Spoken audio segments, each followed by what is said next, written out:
You're watching Weirdo Universe. Wonders take flight. Come on, I'm AJ. this is Weirdo Universe. Thanks for tuning in. Another episode of two nerds just talking about whatever's out there. Could be movies, games, anything that could irritate us. Which reminds me, there's one important thing we need to talk about. Let's actually start with this. I didn't mention this in our pre-meeting, but I want to talk about this now. So, in case you guys didn't know, Shia LaBeouf Oh, yeah, happened I in New know Orleans. what. Something happened in New Orleans, and if you're a Transformers fan, you feel a little disappointed. But I did saw like uploads of him. He got out of prison pretty quick, so it wasn't like an all year sentence thing. Um, but yeah, but it's just when that development, as you know, Shia LaBeouf has been in so many movies, and as we know, he's well known to be Sam Witwicky, who was kind of like the icon of Transformers. That's not Peter Cullen. But as for just a human character of in that franchise, it's just as what I'm pretty much saying. We're waiting for a Transformers movie to finally wrap up. Michael Bay finally he took his rest. He's back on the throne. He's planning to make like 3 movies. Is it part of his verse? Is it something else? We don't know. But as we all know, how the Transformers, well, recent Bayverse film wrapped up. It's just you can't just end it on that note. So let's finish this up already. Anyway, but yeah, but it's just with that being said, it's just the when that came up, I sent it to AJ here, and he's just like, "What the hell?" And I'm like, "I know." It's just like as I mentioned to him, Well, see, I don't I think we're won't lie. doing it anytime soon. I won't lie. When I saw it, when I saw the post, I was like, what the fuck? And it was mainly because he's like Shia has talked about like going down a better path and whatnot. Like getting out of that darker hole or whatever it was. And then this happens. Well, apparently, a development did occur a year ago, so it made him kind of went down the dark path for a bit. But I think he looks better now, or he's realizing. But that's just our opinions. His reasons is his own. Still a good actor. Yes, I'll still watch his movies. but I just thought to share that. So it's just it seems things are happening.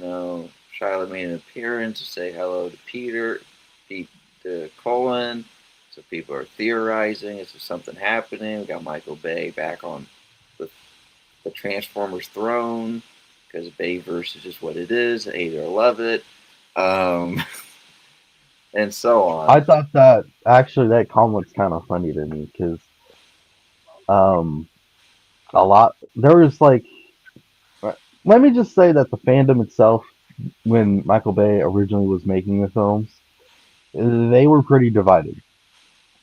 Like half the people hated it because it was just like too much explosions, too much action. Other people loved it, and then after he like stepped down, they were like, "I miss Michael Bay."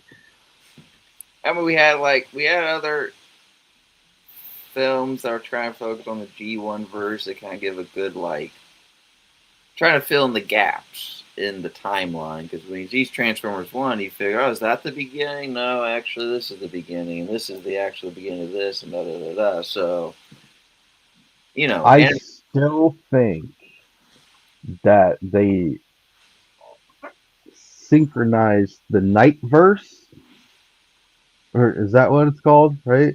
yeah, With the Bay verse. But that's just me. Yeah, like everybody else could probably say something different, like, "Oh no, it's its own well, separate thing." But I did saw like a good video of people. So some people say if you're a base verse fan, you're not like a true Transformers fan, so who's backing those people up that are like Bayverse fans and all? Because it's like yeah, but it's just well, it's either because remember they did an animation series. They could have done 2 or 3 more additional movies. It gives a little filler for Yeah, the past. But I then, would have loved for them to do like maybe one or two more films for the Transformers One film. That because to me that was great. I loved it, especially the fact that we got to see Cybertron in a whole film, like on Cybertron, was just glory days. It was fun. I yeah, loved it. and it's just, I mean, as we know, we're all great fans of the legend himself, and yeah. So anyway, I just want to take down a little rabbit hole of Transformers as the trying to revive that franchise. Because I mean, honestly, Michael Bay has pretty much revived it in of his own way. Because without He him, hasn't even dropped even a trailer, and it's already basically like alive again. I know it's Lions Again beat, but it's like let's just say without him, we wouldn't even have had a Transformers. All we'll know is the G1 verses and that G1 verses and just that And stuff, that was like back in the 80s, though. which is fine. But it's Yeah, but I mean, it was just like I don't think anybody from like this generation would have like because bothered to watch it. as we know, we've seen all this, all the. There were so many kids versions of it. There was a series that went on for like a good True. 10 years, and that was a kind of a semi filler. There's like a lot of fillers and a lot of past films that's helping fill the gap. So then, let's just say if you're 50 years old and Transformers finally done, you can now like okay, you'll now know the timeline and how it can maybe semi fill the gaps and so on. Anyway, so enough of that. Let's get to this. Let's get to the state of hand. So our last episode, we kind of did a quick summary on the Cyberpunk series and mainly focusing on a certain ending of the film. And we kind of went really in depth on it and just how it became canon and all that.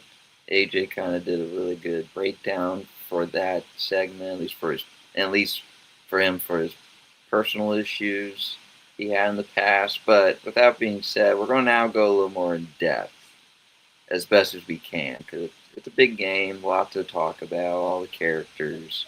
So where do you want to It's a start? huge game. So where do Holy shit. where do you think we want to start with? Um,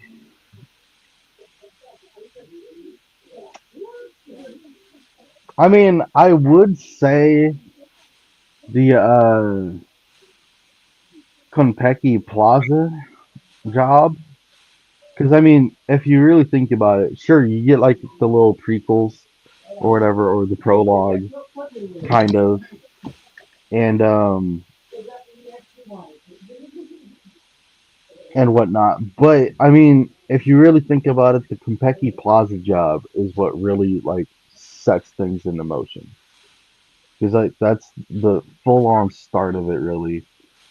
And I think that'd be a good start because I mean, like I said, I mean everything before that is basically just like the prologue to it, like how GTA does it, where in the campaign it's like, oh, you get this kind of past thing first, and then like you get into modern time, and then it continues off from there.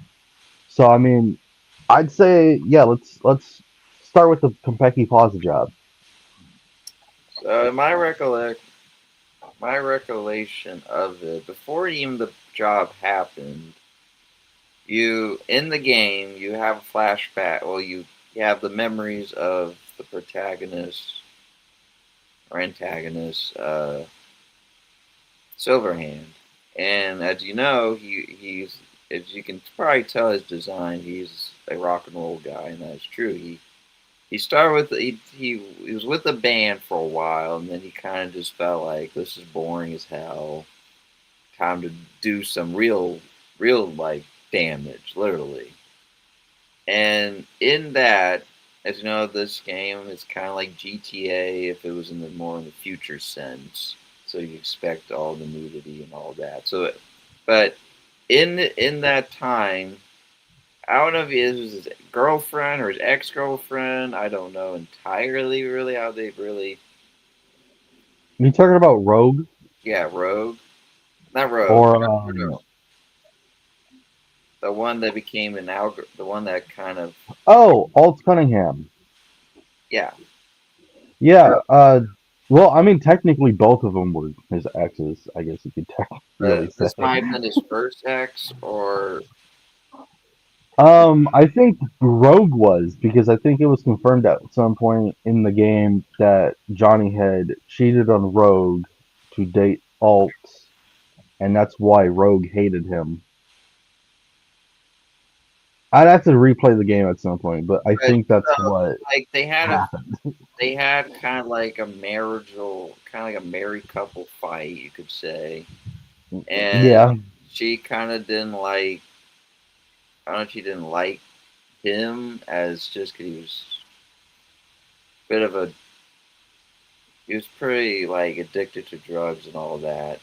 I was just gonna say. I mean, he was also. They do call Johnny Silverhand literally a drunken bastard at some point, maybe once or twice. Yeah.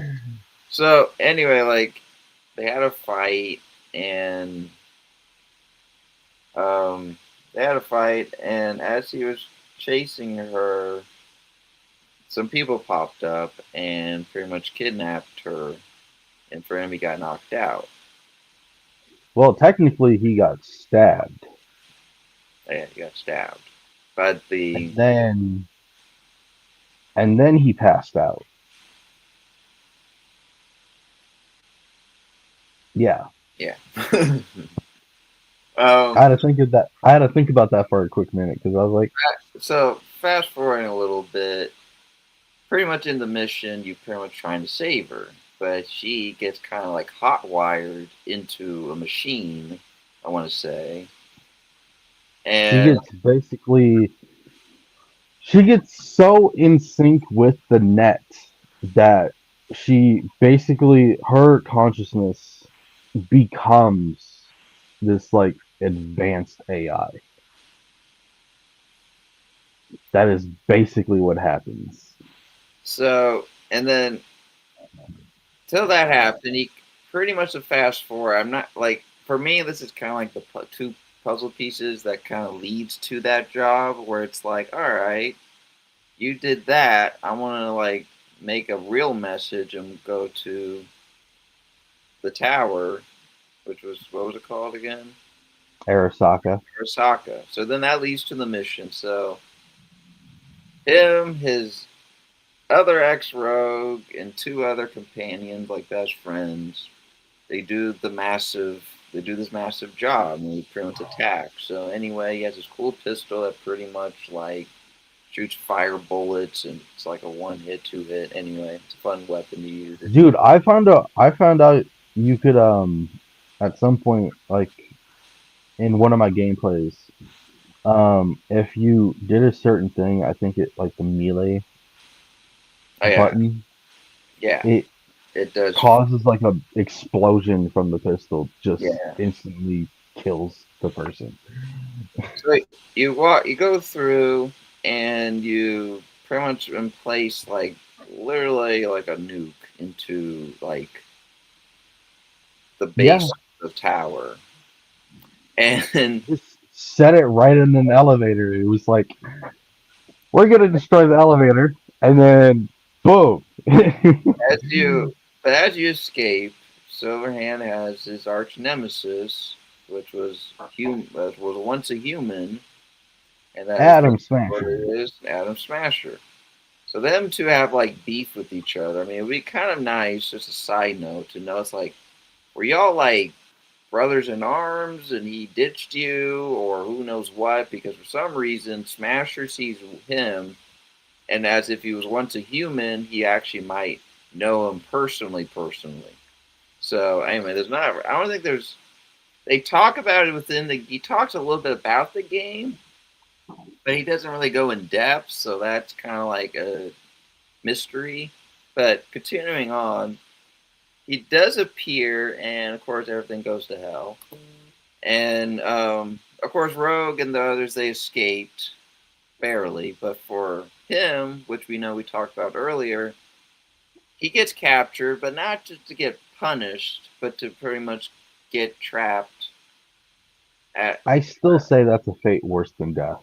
gets trapped and becomes uh, a virus, Engram engram. So then now, as we know, we fast or forward. construct, Then, whichever you prefer. yeah, and then when you fast forward and you get the year 2070s, you know what character you made, you do the same mission, not realizing what you're getting was actually him as an engram.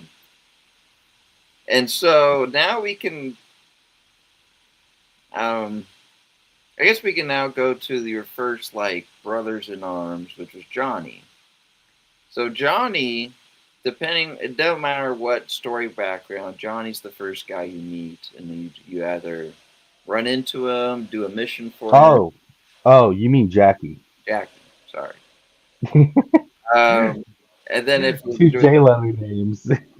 you do the corporate thing, you meet him, he's kind of like your little spy or something, or at least you're a spy for him, vice versa. But anyway, like in the game, you get there's sometimes you learn the character depth lore of his background. So we're not going to try to do that approach. Maybe we'll try more on the aspect of help me out here, do you want to do? We don't know much. Do you know much of his past or not really? Because I don't think we both I know. mean, they don't really talk a lot about Jackie's past. I know that they mentioned that he was a part of the I don't remember what gang it was, but he was a part of a gang originally. I think back when he was like 16 or 18, and then he ended up getting out and ended up becoming like this merc for hire. And then depending on which like um starting point you want to go on, Mm-hmm. there's different meeting spots. So like with Nomad, you'll meet them in like the desert to transport, I guess, like some type of um cargo, which I think was an iguana. That's a funny one. Corpo, Um, Corpo was, pretty much, he just I helps. think you guys were already friends, and you end up meeting him at the Moxies club, and talked about the situation you're in, and then some guys from Airsoft to come in and kind of just like threaten to basically kill you. And Jackie kind of gets in the way. It's like, hey, no, that's my friend here. What you doing? And then with Street Kid, it's where you're trying to fuck, I forget what they call the term.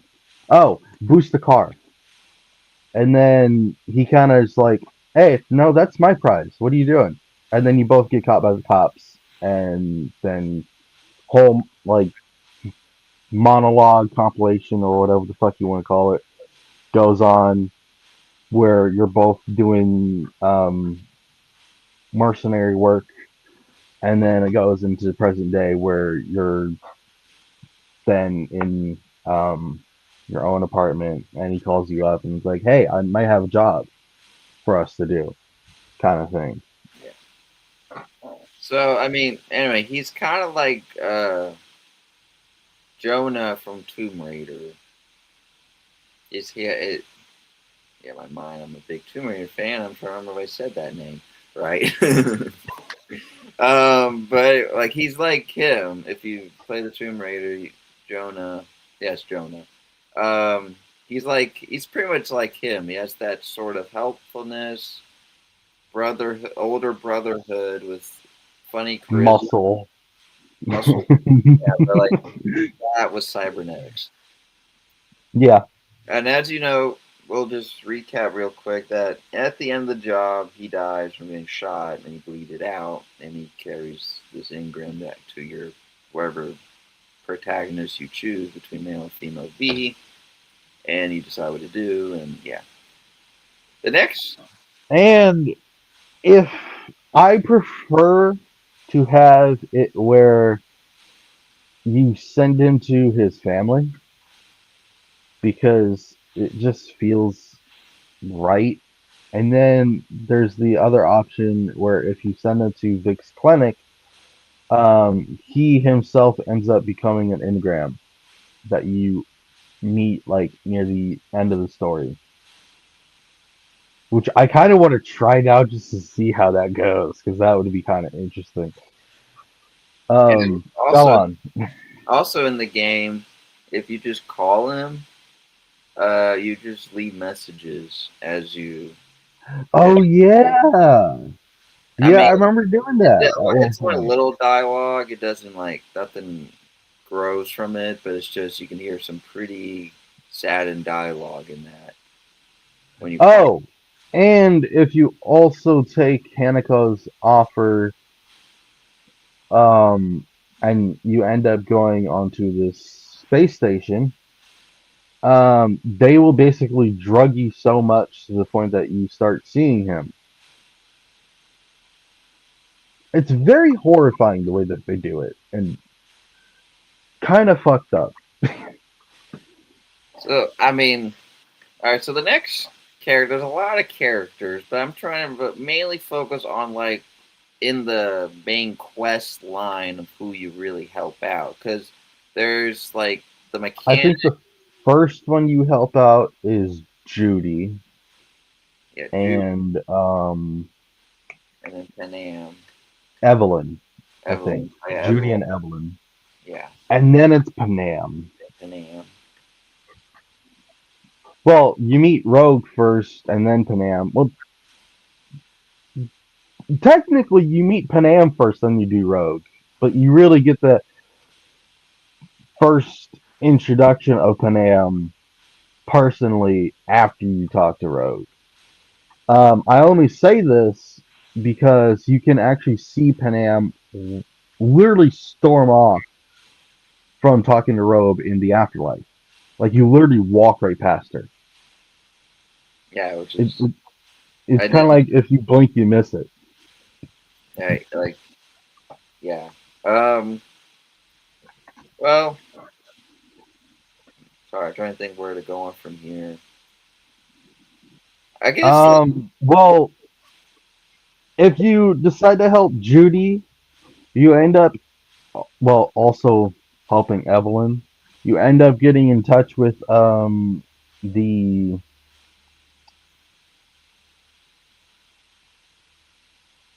oh, yeah, Voodoo Boys, I think it yeah, was. things with Voodoo Boy. But it ends up also where you find Evelyn at this, I want to say warehouse, I think, Mm-hmm. some type of like industry. Um, Or like a church. It was a church. no, Oh, it was like a industrial building.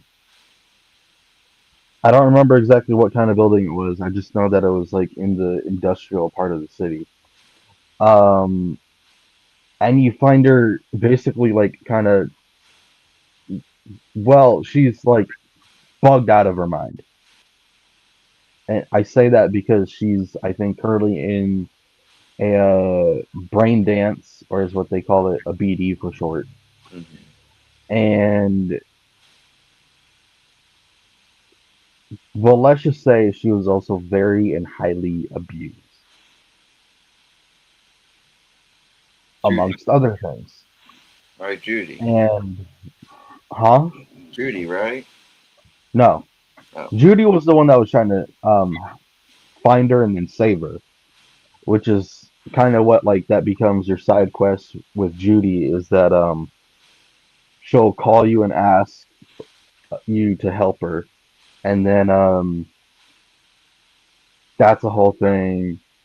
And you end up actually getting the opportunity to kill the guy who basically kind of um, sold Evelyn off to another group, and not only sold her off, but was the main person who abused her, and again, amongst other things. Mm-hmm.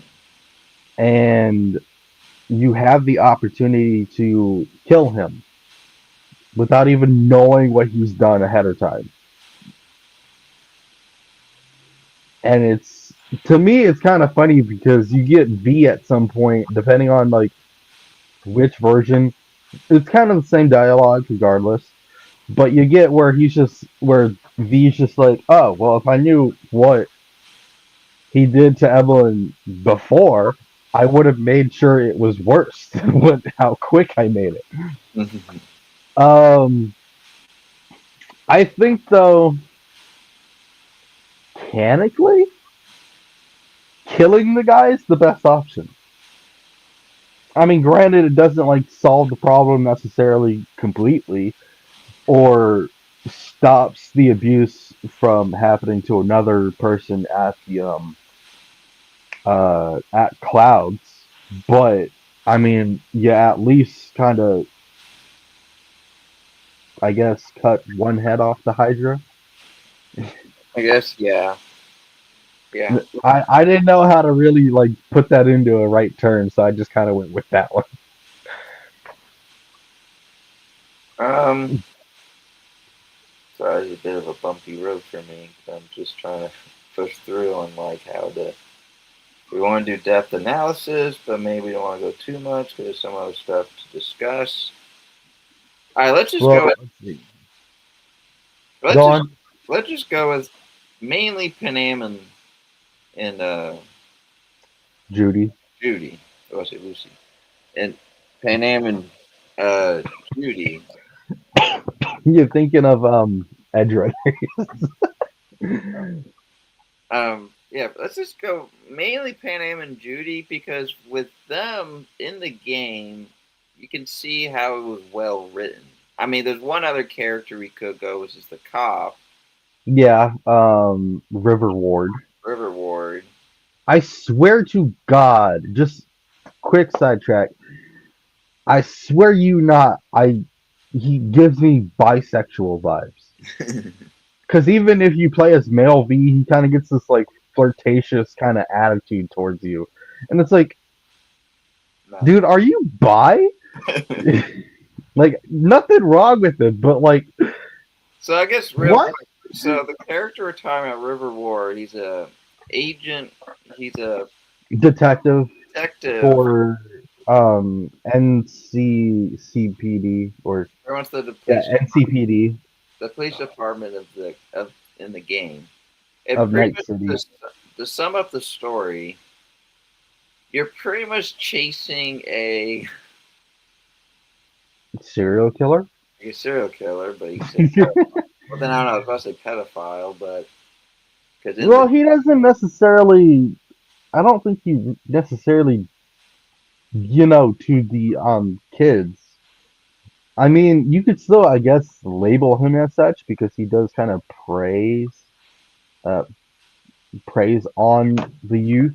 on the youth. But okay, we'll just say serial killer. So pretty much you chasing a serial killer, and unfortunately, so Riverwood has a younger brother, No, it was his nephew. yeah, nephew. Sorry, he had a nephew, He has a and sister though. yes, he had a nephew. That's what he had. He has a nephew.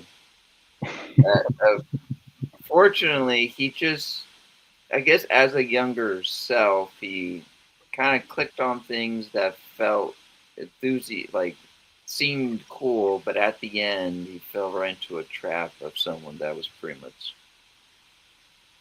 eavesdropping him, electronically wise, kind of like being the prey, Cyber stalking. cyber stalking.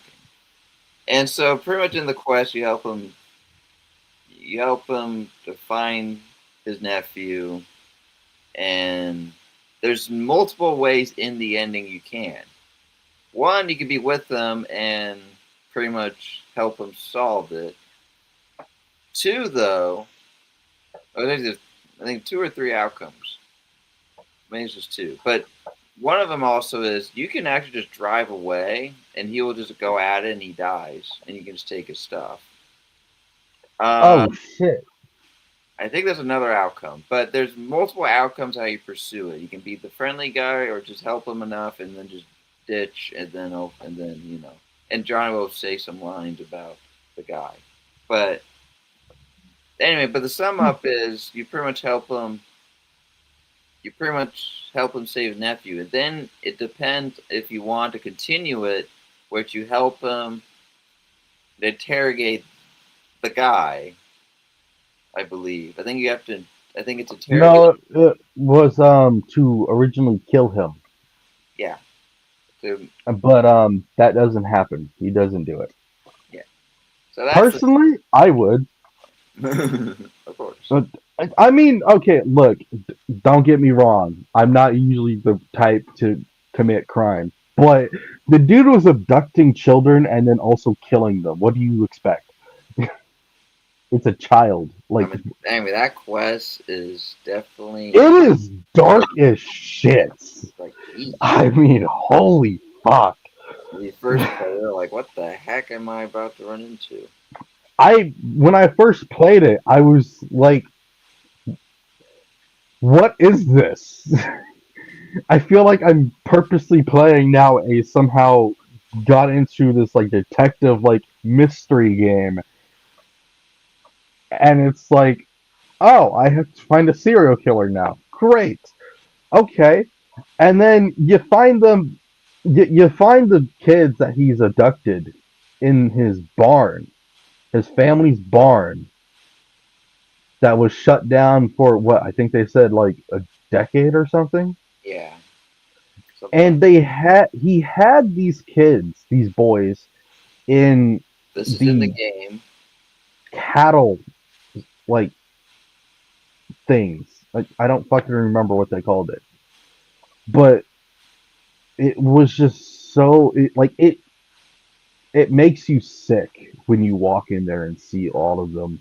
And then you get to like when you're checking some of the other like boys if to see if they're like okay or not, they will literally have your character like basically check their pulse, and there's at least I think one of them that is like already dead, and it really like churns things in your stomach, and it's like fuck.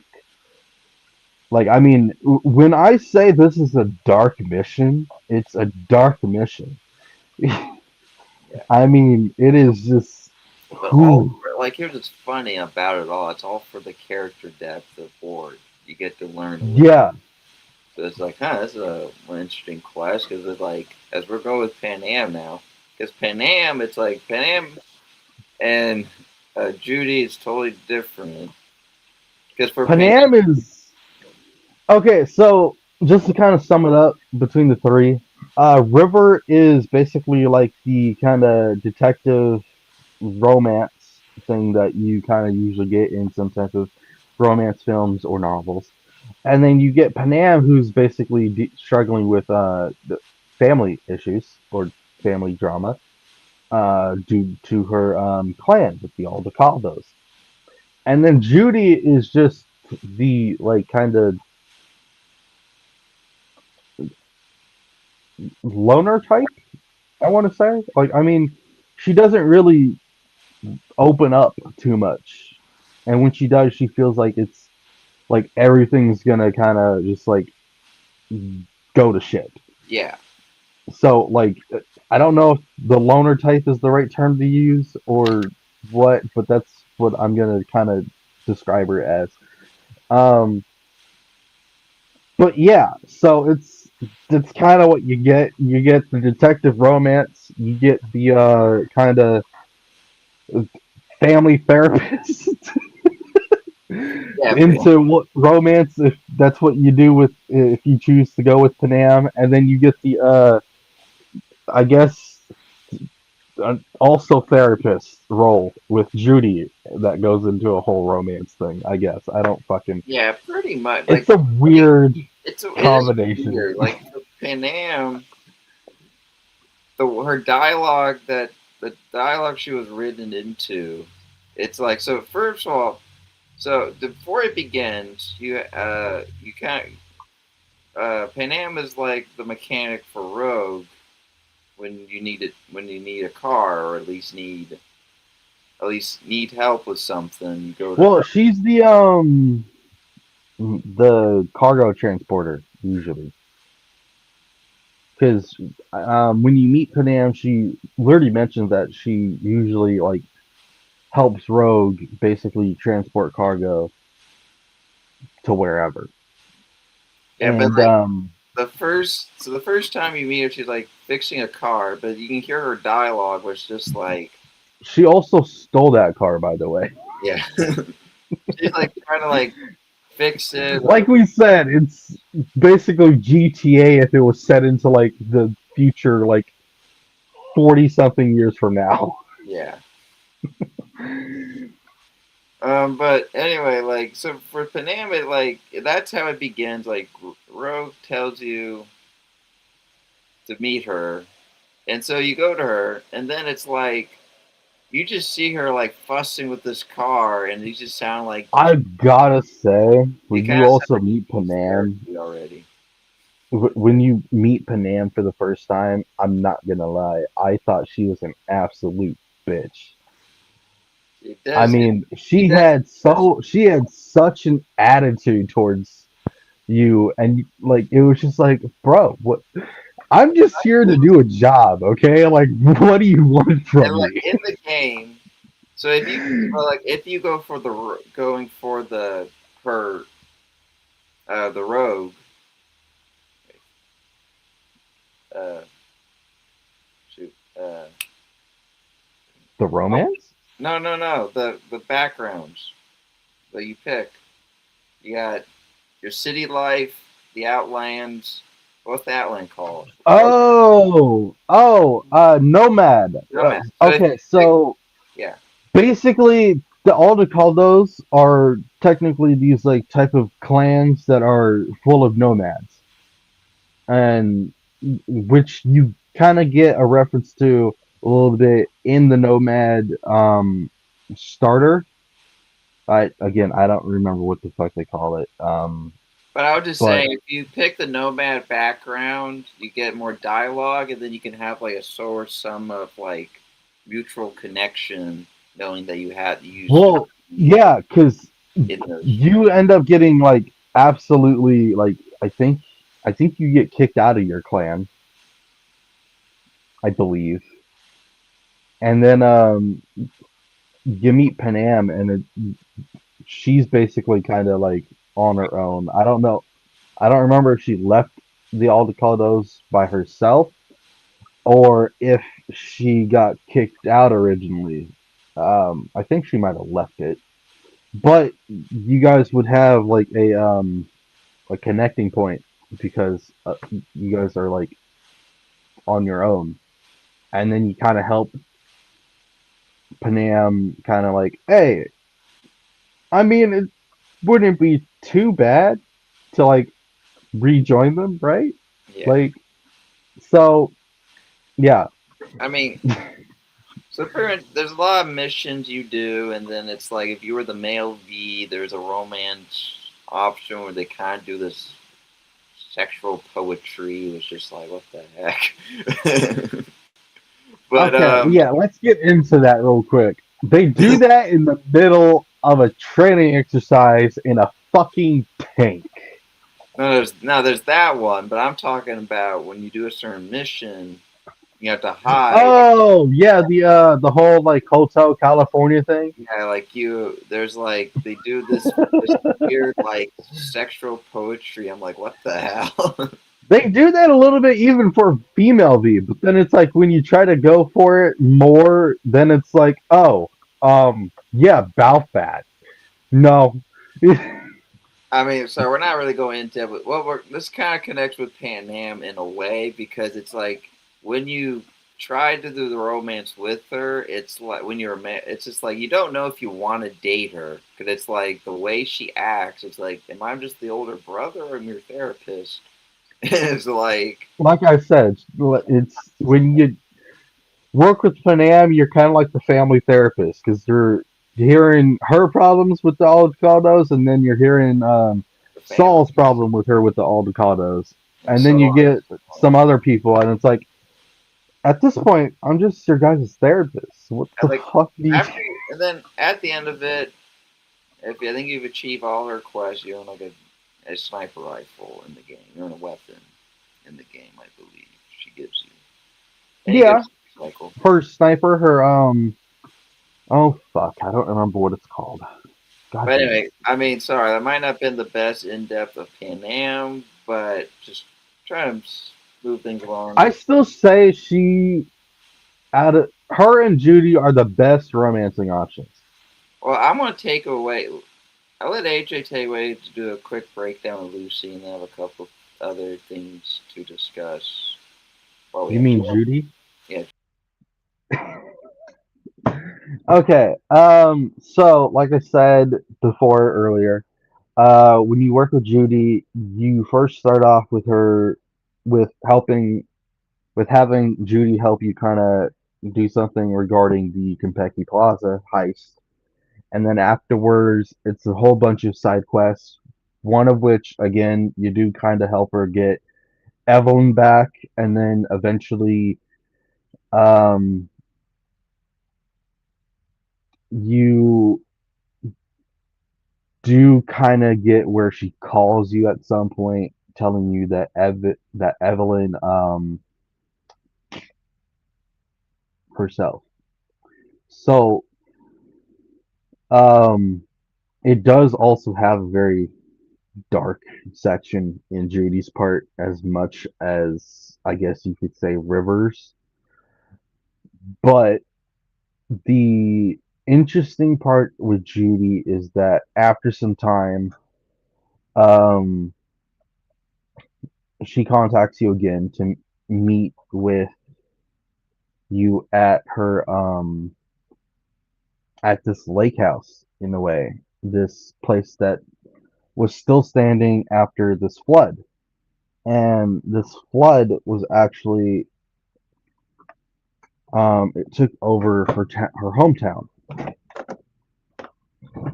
In which case, she brings you to there to go diving. And at first, she just kind of mentions it to be like a diving trip, in a sense. Then she starts actually telling you the real story behind it.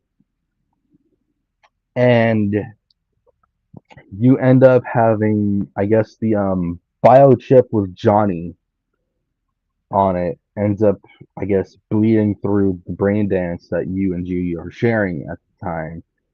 So you're getting her memories in the background. And eventually, I think you pass out. I don't know if it's technically from the memories or what, but you pass out, and then she basically drags you. Well, not really drags, but like she grabs you and then swims back to shore. And yeah, then, but this is also, I think, after you kind of romance her because that's like the final bit of it. Um, Eventually, you do, like I mentioned also with Panam, you do get a very steamy scene with Judy as well. Um, she does eventually also talk about wanting to leave Night City. And now, this is also where my favorite part comes to play because one of the endings of the game allows you to join the Aldecaldos. And if you romance Judy at the time before this, you can have her leave with you and the Aldecaldos. Um, and I think that ending is called the Sun ending, I believe, regarding the tarot card theme, I think. But yeah, that's pretty much all I'm gonna sum up for that.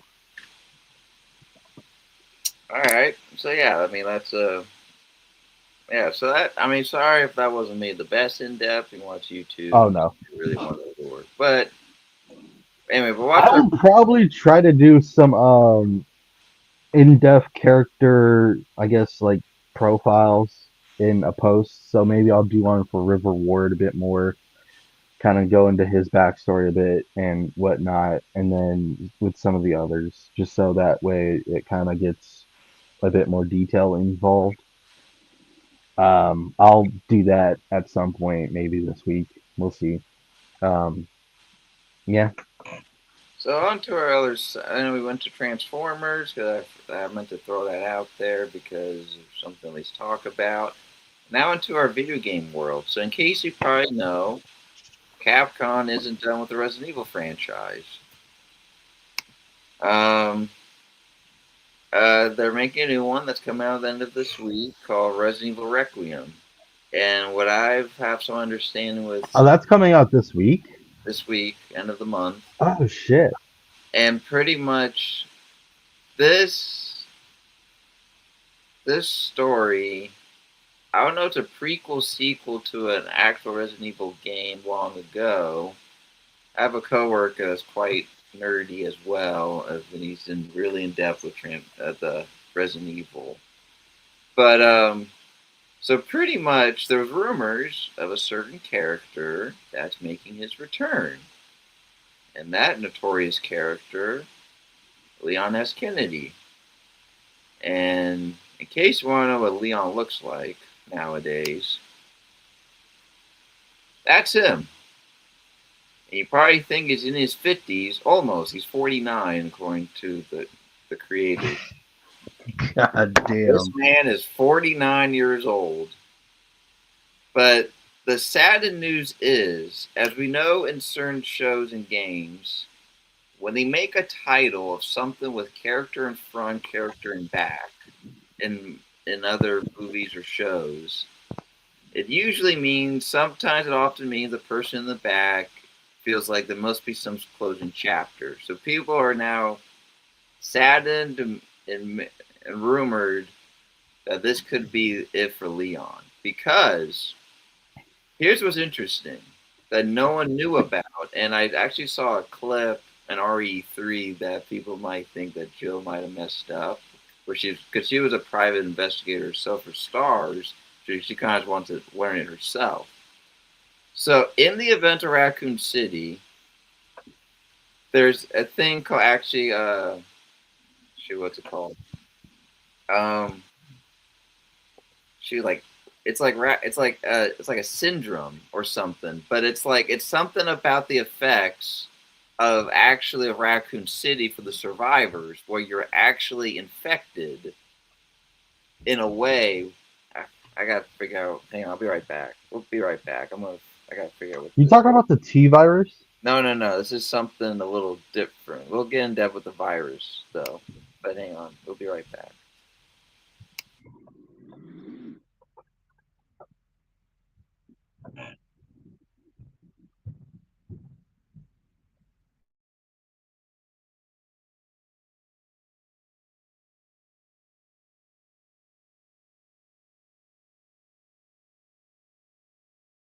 Yeah, we're back. Okay. So Leon is suffering from a thing called Raccoon City Syndrome, or as they call it, or they call it That's a thing? the umbrella curse. And it's pretty much it's a as there's a few stages. So the first stage is like it's like dormant, and it's like it's like waiting for the right moment, as if the immune system is fighting it, but it's just like kind of waiting then. And then stage two, which will Leon will have, is where it will But spread. didn't he get like injected with the virus, like different variants No, this is of the different. virus, This is like different. twice? This is just a totally different. This is his own thing. It's like, well, anyway, in stage two, it you'll see in the trailer. Well, I guess we'll show you the trailer. Um, it it builds through the bloodstream and gets to his hands, and you can see this grayish like you'll see this grayish not markings, but it's going through his bloodstream because it's attacking Dead cells. It's blood killing cells. his cells. And apparently, through the stages, it gets to a point where you're pretty much near death. So in the game, so you play Leon, but before you play Grace Ashcroft, who is the daughter of the character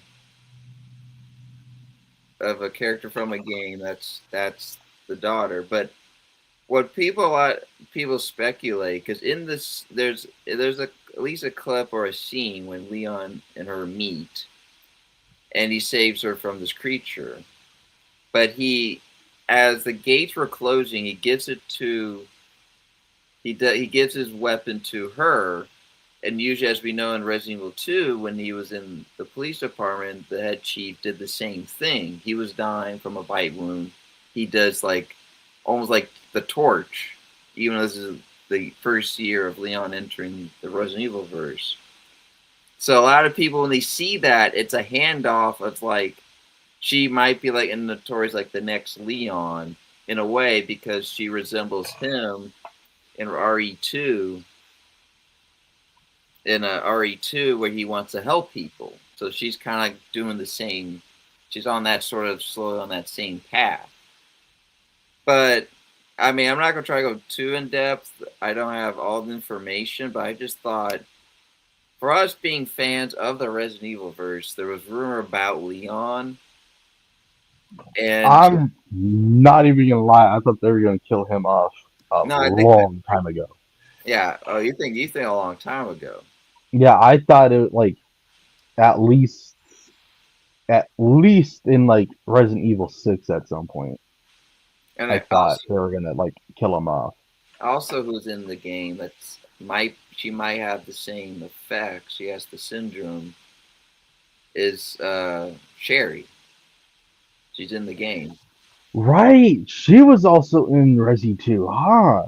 So something about it's like an umbrella curse. It's like yes, Well, then what about Claire? Because wasn't she there as yes. I well? mean that I don't know or we don't know yet. But it's just Leon was rumored to show up and he made his appearance. It's the same voice actor has been doing this for I don't know how long, and it's just people are just saddened and might realize that this might be it for Leon, but it could be a good it might be a good trick to lure more fans to join if they think Leon's going to die and ends up maybe he doesn't die at all. But I still don't think this is going to be the end of Resident Evil. not Resident Evil, but the question is this it for Leon? As the man can finally rest. And maybe they're making him Dude looks as tired as shit. here's what actually you don't want to know why. I don't know if you know this. I don't know if you know this, but you know that he was blackmailed after RE 4. Because after saving the president's daughter, I don't know this whole story, but pretty much in a way, he got blackmailed by the U.S. to let him be this notorious guy of helping people, saving people. Because remember, in the animation Oh, yeah, I think I know what you're talking about now. in the animation series, there's one scene with Chris and Leon. Leon's just trying to get some peace to drink some water, and then Chris comes up to try to recruit him. But in the intro of that, he just talks about all this bloodshed of him, like it's just this cycle he's in. He wants to get out of it somehow. But it seems like he's forced to like all this like helping and saving. And it's just now Leon at practically near 50 years of age. And you can tell, I mean, this man needs a. He's seen some shit. He's seen some. And I know this isn't a good image, but around here, there's like people through has like a bite wound. Like it's not good, but around the neck, there's actually like a wound that's like Oh, yeah, I can kind of see it. you can kind of Like, see it. right here. Yeah, like that. I don't know if that because you think in the game you never see him got bitten. Yes, he got injected with the parasite virus, something out of the Alien franchise. I mean, he's at least gotten injected at least twice, I think, So it's total. like, but anyway, but what he is suffering is called the umbrella curse, aka the Raccoon City syndrome. It's like something because he was in Raccoon City, and what's great about the game as well is he's going back to the police station where it all began. Oh Lord, So anyway, but the horrors of that police station. not only the horrors of the police station, I learned a little of the virus, and it is something. To pretty much sum this up, if so, so in the hotel, so you're most of the game it's in the hotel, so there's a lot of chefs, um, like people people as in hotels, recipients, etc. So this virus, you're kind of like human enough because you remember what your job is, but you're infected. So like if you were cleaning windows, here, I'll do a trailer real quick. But if you're like cleaning windows, you'll see a zombie just cleaning windows even with their bare hands because in memory it still remembers its job, but it doesn't know that the virus how it it's affecting. And then I saw a video I saw a video of someone breaking down the virus more of like it's active when in death. It's like something actually when you die, it's actually when it really kicks in or something.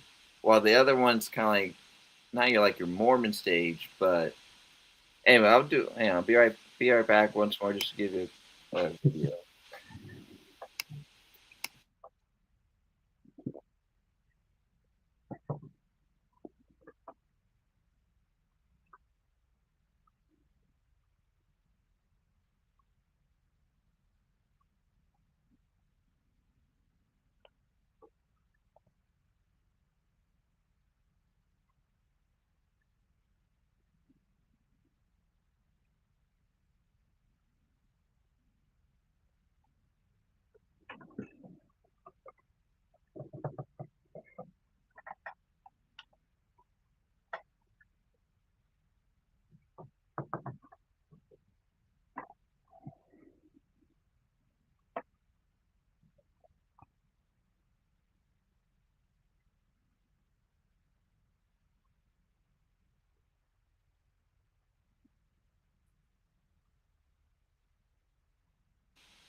All right, we're back. And then we have one more thing to discuss after this.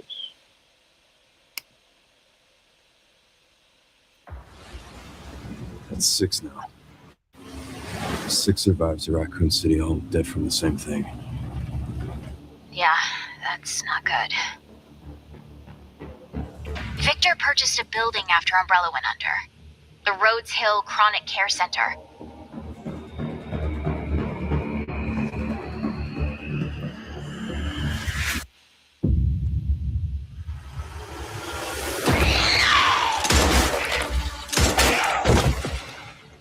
You okay?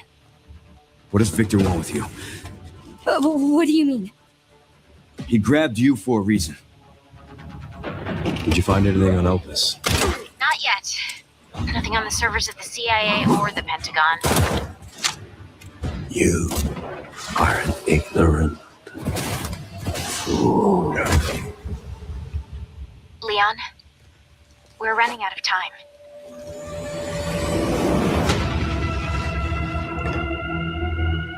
Why me? The team has settled on a person of interest. A former T-virus researcher. Because my master made you who you are. Raccoon City was where it all began for me. I'm coming with you. We can talk. What do you want to know?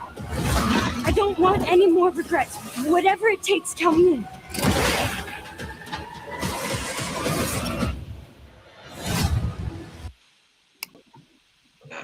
in. I mean, there's so much else to it, but I just thought, just because Leon's back is at the end, we'll see. I'm playing I pre-ordered myself, so have a good taste experience. Though I haven't played a Resident Evil game in quite some time. So our We got last, to get back into the Resi 6 game that we were talking about, because that co-op mode is just going to be fun as hell. and also in the game, they made. Well, I guess I don't know if you know this, but in this Resident Evil game, they adjusted the AI to adjust what you're trying to do. You're trying to run away, it will get closer. You're trying to fight, be more of aggressive, you might get overwhelmed. So it's purposely made the zombies and the bosses like a little more like you kind of have to be really careful how you want to play it out. So you really gotta be strategic about this. What or I think they made like no matter how strategic you are, it's going to adapt. So anyway, there's a good video. Interesting. There's a good video on just how there's a good video on more of the virus. Anyway, it might creep you out a little bit. But anyway, last thing to talk about for It takes a lot more to creep me out. there's a lot. I'm a huge horror person, so Well, it's not like creepy, but like there's a good video on like this virus and how it is, and it just kind of gave me like, ooh, okay. So last thing to discuss is some breaking news and some sad news, but uh, it's reasonable. So we know about K-pop Demon Hunters. The first news broke out. They're aiming for 2029. And I felt like, you know what? That's a pretty good like reach date. Well, unfortunately, as of it's been like 2 weeks now, it's not aiming for that. And the main reason, I mean, they're being patient, but as we know, Sony Pictures or Animations helped made the film, and as you know, they're still trying to wrap up Spider Verse. So there's like that whole thing. There's that whole thing, but just for K-pop, we might not. Now we're not gonna get this. Like the plan was trying to do two sequels and a live action or something, like two more animations in a live action, or just one, then one live action. I think that was Netflix wanted to do. But now I don't think like we're not gonna get the sequel until like 2035. We'll just say it's like you might as well just like stick with it, you know. So, hey, what's your quick reactions to this sad news? I'm Because we've been definitely. everyone's been breaking this down so much that it's like, yeah, it's like we want the answers, but now we might have to wait a bit more longer. I'd have to say, as long as it's not with any fucking drama crap that like the Spider Verse has dealt with, I'm fine with it. Hmm. Yeah. Because I mean, with doing the first film, they had to do so much um like information dives. Because I mean, you gotta get into like the character deaths, you gotta get into the backstory, you gotta get into the whole history between the groups, you gotta get into the history of the culture. And there was just so much to unpack with the first film that I mean, it was reasonable that they took a good like few couple years to finish it up. So I mean, if it's them now trying to like they feel like that maybe what they have made didn't feel right or didn't feel like complete for the second film, then yeah, I could live with that. I could live with the delay.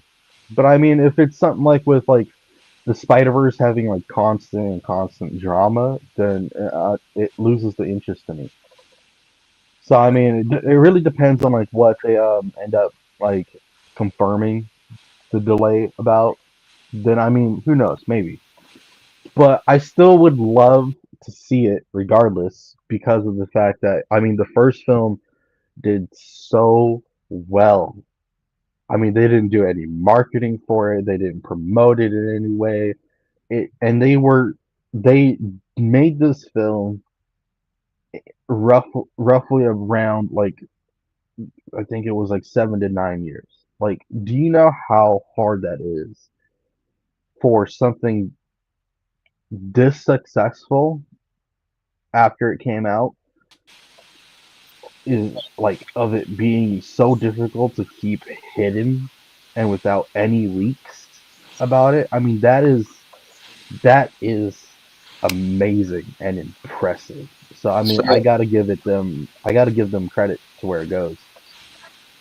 so Did I cut out? it seems like the delay is actually driven by the desire to match the high technical and storytelling standards of the Spider-Verse franchise, and not the production issues.